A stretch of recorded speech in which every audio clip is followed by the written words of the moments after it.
Carta de Paulo aos Romanos. Confira o primeiro vídeo, onde exploramos quem Paulo era e por que ele escreveu essa carta e onde traçamos as ideias centrais dos capítulos 1 a 4. Que toda a humanidade está desesperadamente presa no pecado e precisa ser resgatada. Que esse resgate não vai acontecer através de pessoas que tentam obedecer às leis da Torá. Em vez disso, o caráter justo de Deus o levou a resgatar o mundo através da morte e ressurreição de Jesus, para que ele pudesse criar uma nova família multiétnica da fé através de Abraão como seu povo. Agora, nos 3 movimentos restantes da Carta aos Romanos, Paulo vai desenvolver ainda mais essas ideias. Então, lembre-se da exploração de Paulo da justificação pela fé, que quando as pessoas confiam na morte e ressurreição de Jesus, elas recebem um novo status. O seu relacionamento está certo com Deus. Elas são colocadas em uma nova família, o povo da aliança de Abraão, e recebem um novo futuro, a esperança de uma vida transformada. Agora, Paulo quer mostrar como essa realidade deveria reformular cada parte da nossa existência. Porque estar nessa família significa fazer parte de uma nova humanidade que Deus está criando através de Jesus e do Espírito. Então, Paulo volta ao primeiro personagem humano da história bíblica, Adão. O seu nome significa humanidade, e Adão, como toda a humanidade depois dele, escolheu o pecado e o egoísmo. E assim, todos nós enfrentamos o julgamento de Deus porque nos tornamos escravos da influência do pecado, resultando em morte. Mas então, Paulo compara Adão a Jesus, e ele é o novo Adão, um humano que viveu em obediência fiel a Deus, demonstrado através do seu sacrifício de amor. E agora Jesus oferece a sua vida como um presente para os outros, para que possam ser justificados diante de Deus. E assim, Jesus permanece como cabeça de uma nova humanidade que está sendo transformada por este dom, o que nos leva ao capítulo 6. Paulo lembra a esses cristãos em Roma que escolher seguir a Jesus significa deixar a antiga humanidade de Adão que eles têm e entrar na nova humanidade de Jesus. E o batismo deles era um símbolo sagrado dessa transição. Sua velha humanidade morreu com Jesus e sua nova humanidade ressuscitou com ele dentre os mortos. Então, quando uma pessoa confia em Jesus, a sua vida se une à vida dele. O que é verdade nele agora é verdade neles. É quando as pessoas aceitam sua identidade como seres humanos semelhantes a Jesus que elas estão liberadas para se tornarem seres humanos de todo o coração, que podem verdadeiramente amar a Deus e ao próximo. Agora, se criar esta nova humanidade sempre foi o propósito de Deus, Paulo pergunta no capítulo 7, qual foi o objetivo de Deus ao dar a lei ou a Torá a Israel? Quando Paulo usa essa palavra, a lei, ele às vezes quer dizer o enredo e a mensagem dos 5 primeiros livros da Bíblia, mas outras vezes ele está se referindo mais especificamente às centenas de mandamentos dados através de Moisés e que são encontrados na Torá. Aqui, o foco de Paulo é no segundo significado.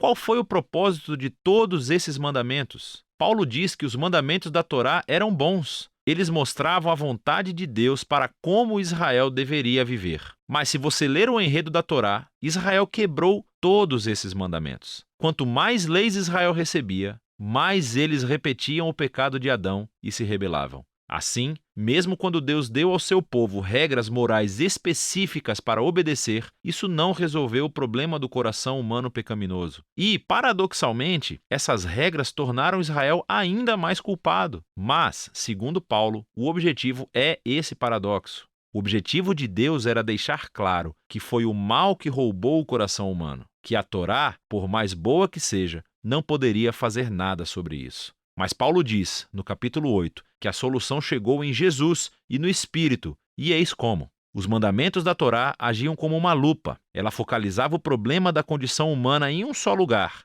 o povo de Israel. Mas agora, o representante de Israel, Jesus o Messias, pagou e lidou com todo esse pecado através da sua morte e ressurreição. E agora Jesus liberou seu Espírito em sua nova família para transformar seus corações de modo a que eles possam realmente cumprir o chamado de todos os mandamentos da Torá para amar a Deus e ao próximo. E não para por aí. A renovação dos seres humanos por Deus é o primeiro passo da sua missão maior de resgatar e renovar toda a criação, tornando-a num lugar onde o amor de Deus é a palavra final. Agora você pode ver como os capítulos de 1 a 8 são um longo fluxo de pensamento, mas isso levanta outras questões. Se tudo isso foi o objetivo de Deus, qual é a situação atual dos companheiros israelitas de Paulo que não reconhecem Jesus como Messias? Como essa história cumpre as promessas de Deus para eles? Bom, Paulo começa no capítulo 9 com a sua própria angústia sobre os seus companheiros israelitas que não acham que Jesus é o Messias. E isso o leva a refletir sobre Israel no passado, na história do Antigo Testamento. E ele nos lembra que simplesmente ser da etnia israelita, ou seja, um descendente físico de Abraão, nunca tornou automaticamente as pessoas em membros fiéis da família da aliança.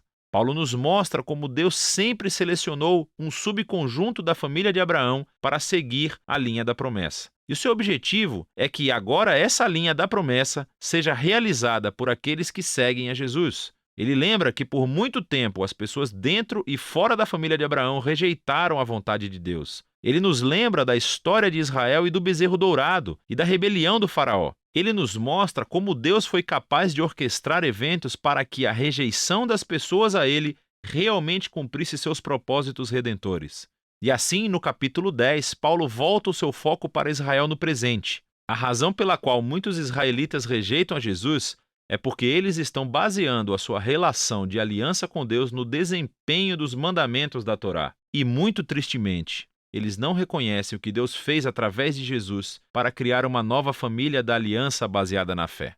E assim Paulo pergunta no capítulo 11, qual é o futuro de Israel? Deus abandonou seu povo? Não, diz ele. Há toneladas de judeus, incluindo ele próprio, que reconhecem Jesus como seu Messias.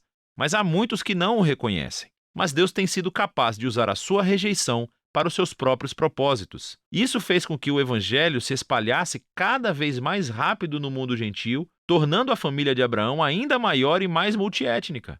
Paulo descreve a família da aliança de Deus como uma grande oliveira. E os que rejeitaram Jesus são os galhos que foram quebrados, por assim dizer. E esses gentios são como galhos selvagens que foram transplantados na árvore genealógica. No entanto, diz Paulo, um dia Jesus será reconhecido pelo seu próprio povo. E ele não oferece detalhes como isso irá acontecer. Paulo simplesmente confia no caráter de Deus e promete que ele não desistirá do seu povo da aliança. O que completa a transição para a seção final do livro, capítulos 12 a 16. Mas lembre-se do esboço geral da história. Por causa da sua fé em Jesus, judeus e gentios estão agora juntos na família de Abraão, essa nova humanidade que está sendo transformada pelo Espírito de Deus. E assim é como Deus está cumprindo as suas promessas antigas. Portanto, a única resposta razoável é que esses judeus e cristãos não judeus sejam unificados como a igreja. Nos capítulos 12 e 13, ele mostra que essa união virá do compromisso de amar e perdoar um ao outro. E esse amor será refletido através do povo da aliança, usando seus diversos dons e talentos para servir uns aos outros na igreja, assim como a existência da humildade e do perdão. Quando esses grupos étnicos e culturas diferentes se unem em Jesus, é inevitável haver conflito, que só pode ser superado através do trabalho árduo de perdão e reconciliação. É assim que eles mostram a maior das virtudes cristãs, o amor, que cumpre os maiores mandamentos da Torá de amar a Deus e amar ao próximo como a si mesmo. Nos capítulos 14 e 15, ele se concentra especificamente nas questões que estão criando divisões étnicas na Igreja Romana. Estas são disputas sobre as leis alimentares judaicas e o sábado. E Paulo diz que essas práticas não definem quem está dentro ou fora da família de Jesus. E se as pessoas diferem sobre essas questões culturalmente importantes, mas não essenciais, elas precisam aprender a respeitar as diferenças umas das outras. E é assim que o amor vai curar e unificar a família de Jesus. Paulo encerra a carta elogiando primeiramente Febe, que é uma das principais líderes da igreja de Cencreia. Ela teve a honra de carregar e talvez até mesmo de ler essa carta em voz alta pela primeira vez às igrejas romanas. Paulo então conclui cumprimentando todas as pessoas que ele não vê há muito tempo. E esse é o fim. Uau! Agora você pode ver melhor como todas as peças dessa carta se encaixam e mostram a profunda obra-prima que ela realmente é. É disso que trata a carta aos Romanos.